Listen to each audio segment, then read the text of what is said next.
Could we close the doors at the back as well? Good morning, everybody, and welcome. I'm Matt Naylor. I'm the chairman of Oxford Farming Conference, and I'm a farmer from Lincolnshire. And for those of you that haven't been before, and there's quite a few, the conference has been running for about 80 years, always looking at society's challenges and how farming's going to solve them. So I hope a lot of you will be here and joining in with that. And the reason that I'm particularly passionate about this, which is really an informal start to the conference, is Oxford's always been seen as a bit gammon, a place where lots of 70-year-olds come in suits, blokes, pale male stale, come and talk about their own interests. And that's not entirely how it is. In fact, it's not at all how it is now. And something that through the 1 year that I'm chair, I really wanted to change was making sure that it was much more representative of consumers in the UK, people who buy farm products and eat them. So this session, which is really kindly sponsored by the RSA, is all about making people feel that their voice needs to be heard and should be heard in forums like OFC, but in agriculture generally. And we want to present farming as an industry that's welcoming to everybody. So, yeah, this is just effectively a nice, casual, warm welcome to everybody to the conference, but more generally to everybody in the UK to show a bit more interest in where their food comes from. So I'm going to hand over to Sue, who's going to kick things off properly. Thank you. Thank you, Matt. Welcome, everyone. Happy New Year. It is lovely to see you all here. And it's lovely to see this grass. This is the most grass I've seen for the last 4 months, being a farmer in Monmouthshire, in wet Monmouthshire. Thank you, Matt, for starting the conference off with this topic and with this theme, and thank you for inviting us to work with you on it. We were really thrilled to be asked and really happy to contribute. Some of you may already know that the RSA's Food Farming and Countryside Commission was a 2-year independent inquiry which reported back in July last year. Feels funny saying last year now. There are copies of the report around the place, and we make lots of recommendations in there about the future of farming and our food system and a flourishing rural economy and countryside. But the reason that we were particularly keen to work with Matt on this session was because when we were conducting our inquiry, we spent a lot of time travelling the countryside, all the way from London right through to Scotland, Northern Ireland, round Wales, through the middle of England down to Cornwall and Kent and back. One of the themes that came up over and over again was how very disconnected people felt in the countryside from the really important decisions that were being made about their future, and how increasingly polarised they felt the conversations were becoming about food, about farming, about things that they were really passionate and committed to, and yet felt somehow separate from. And there's one quote in the report which illustrated the depth of feeling that farmers were expressing to us, that they were feeling that they were now the problem. They were now seen to be, farmers were being seen as the problem that needed to be addressed rather than part of the solution. And we think that's really incredibly unhelpful. So we've been thinking about polarisation, diversity, inclusion, tribalism for a little while. In fact, it's one of the things that the RSA is well known for working on. And so I thought I would just open this session really quickly, because the good stuff's going to happen when we hear from people's real stories, my wonderful contributors on the panel here. But I wanted to give you a little bit of a framing that I've certainly found helpful in my 30 years of working with these sorts of issues, as a way of trying to make sense of some of the often quite messy and unpleasant and troubling things that are associated with these tricky topics. So I think I'm not saying anything terribly dramatic if I say that tribalism and polarisation are some of the biggest threats that we're facing in society and in communities around the country today. We see in social media, but also in communities.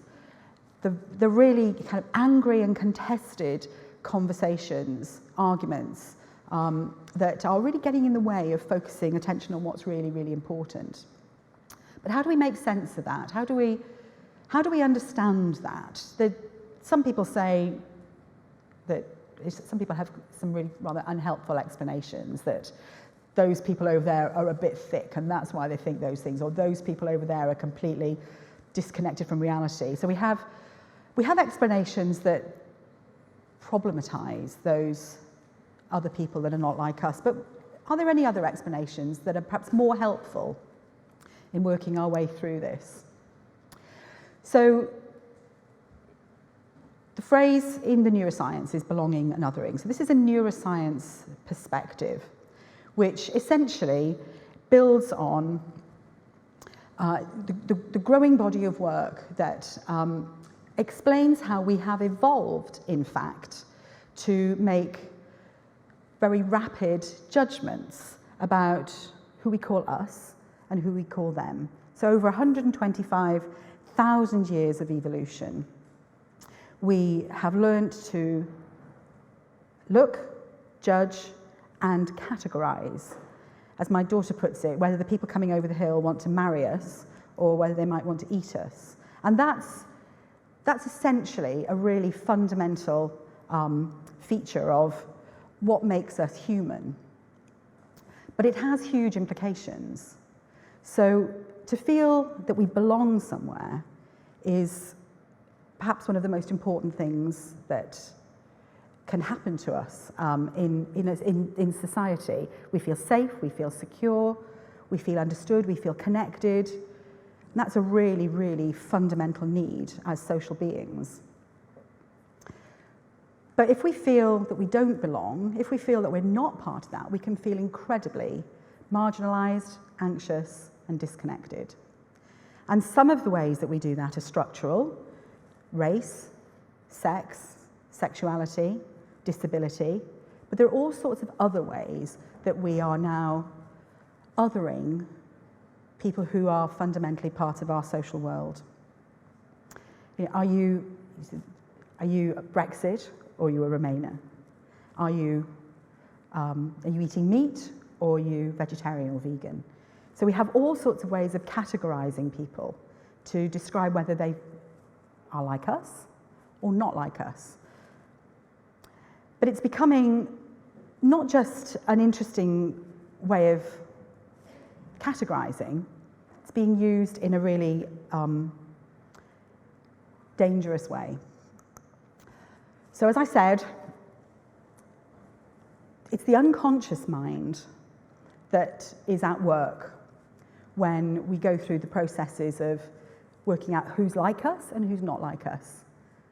And I think it's actually quite comforting to know that it's something that's inevitable to some extent.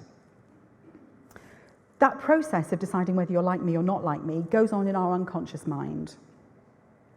But why this matters is that it's possible to create messages, narratives that trigger that, and trigger that for often unhelpful reasons. So having biases makes us human. That's okay, we can cut ourselves some slack. But it's what we do with that, what we do with our response to diversity, that can lead us to a society where we feel richer, where we feel we have, a greater range of experiences and perspectives and insights to draw on, or whether that increase in diversity is used to trigger feelings of fear, feelings of anger, and feelings of separation.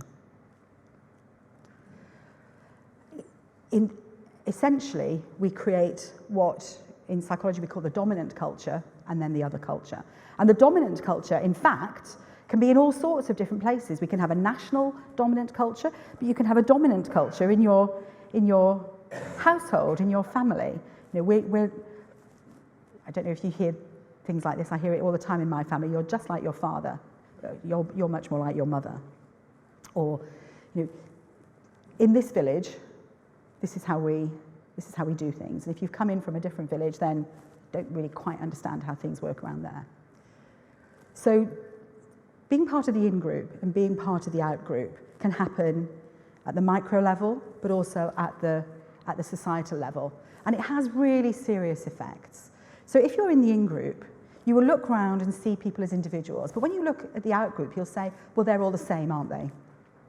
If you're in the in-group, difference is to be celebrated. But if you're looking at the out-group, then you don't really see difference. It's all just the same. You will recall and value positive stories about people who are in your in-group. But you are likely, much more likely, to hear only the bad stories about people in the out-group. You're going to hear contributions, you'll forget contributions. You'll work hard for your group. You won't put in much effort over there. If you're in the in-group, you will feel trusted, you will feel worthy, you will have a strong sense of self-esteem. If you're in the out-group, if you come to find yourself in the out-group, it invokes feelings of anxiety, of distrust, of hostility, of a lack of self-worth. And that can happen in all sorts of places, in all sorts of ways.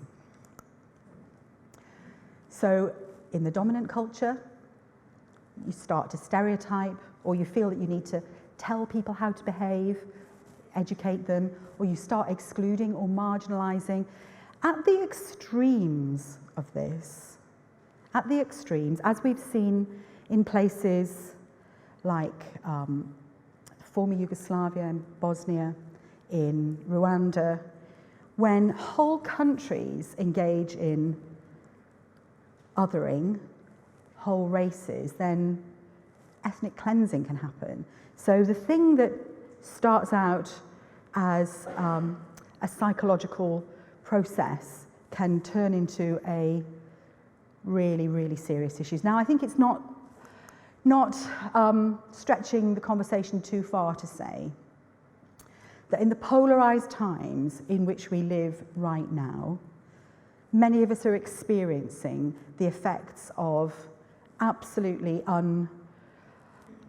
unbridled polarization. And the reason that this matters is that it distracts us hugely from working on the things that are really, really important. We will be talking over the next couple of days about the future of food systems, about the future of farming, in the context of climate change, in the context of biodiversity loss, in the context of a just transition for farmers, for food producers, for all of society. But if we are hunkering down anxiously, feeling disconnected, feeling we don't know how to join in those conversations, then these really, really important perspectives, these capacities for creative conversations, bringing in diverse perspectives, are lost. So, in short, this is why it matters. It isn't just a nice to do, because diversity and inclusion are nice things, aren't they? It is absolutely fundamental to our capacity to work together, to work creatively, to work imaginatively, to work respectfully and appreciatively on really, really critical issues. And the people who are going to be talking to us today, in my view, have demonstrated in their everyday lives and the work that they do some of the most important tactics for dealing with these challenges. As I say on this slide, confronting polarization, I think, is a really radical act. And when you take it upon yourself to set up a podcast, to interview people from all sorts of backgrounds, you introduce difference into people's everyday experience in a really lovely and human way. When you talk about your lived experience as a black vet in white communities, with a view to helping people understand more about what that looks and feels like, that is a radical and important act. When you initiate campaigns around women in farming to make more visible the everyday lived reality of people who might otherwise feel marginalised, that's a radical act. It creates the connections, it tells positive stories.